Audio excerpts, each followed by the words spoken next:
I need you to turn up the volume and listen to what I'm about to say, because I am sick to death of what's happening to our country. And worst of all, I'm sick of watching hundreds of so-called patriots mouth off on social media but never actually attend a protest or get involved in anything that might make a change.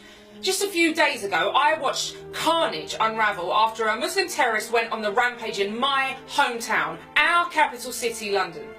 I saw footage and images of a woman under the wheels of a bus, a man who was face down after having been hurled over Westminster Bridge onto concrete, men and women laying in the road after having been mowed down, and a woman falling off the side of the bridge into the Thames after being hit at high speed.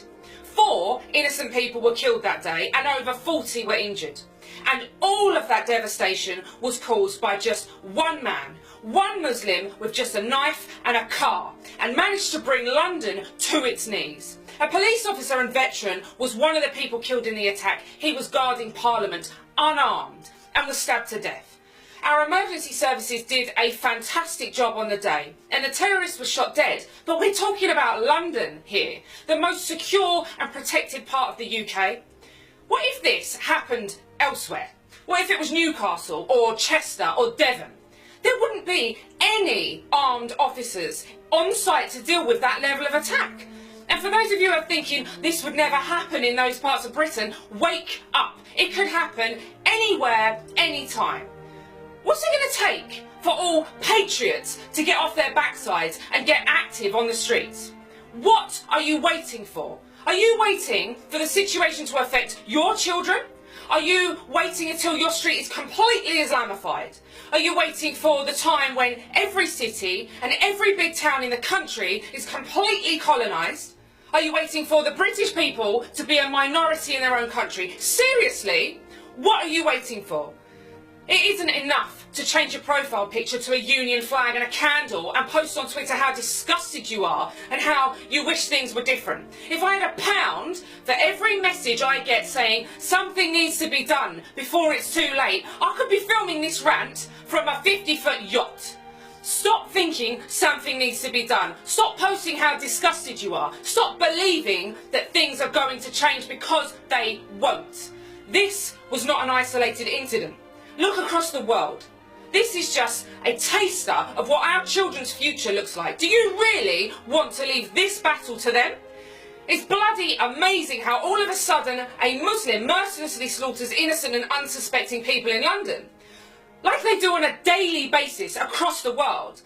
And there is this instant wave of plastic patriotism in the UK. Suddenly our Islamist appeasing Prime Minister gives a defiant speech about how we won't be cowed, and talk show hosts waffle on about how we beat the Nazis. Yeah, because we fought them. We didn't welcome them into our country, allow them to colonise entire towns and give them no end of benefits and welfare. There's no point lighting a candle and waving a Union flag for the first time in your adult life and then carrying on as normal whilst our government betrays us by welcoming hundreds of thousands of people into our midst that want us dead. For everyone clinging to their "We're not afraid" logo, well, you should be, because our establishment is allowing these monsters to live among us.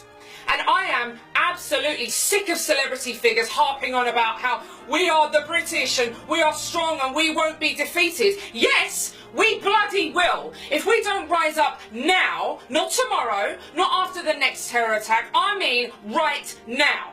I shouldn't even have to say this. Wasn't the sight of Lee Rigby laying lifeless in the street enough?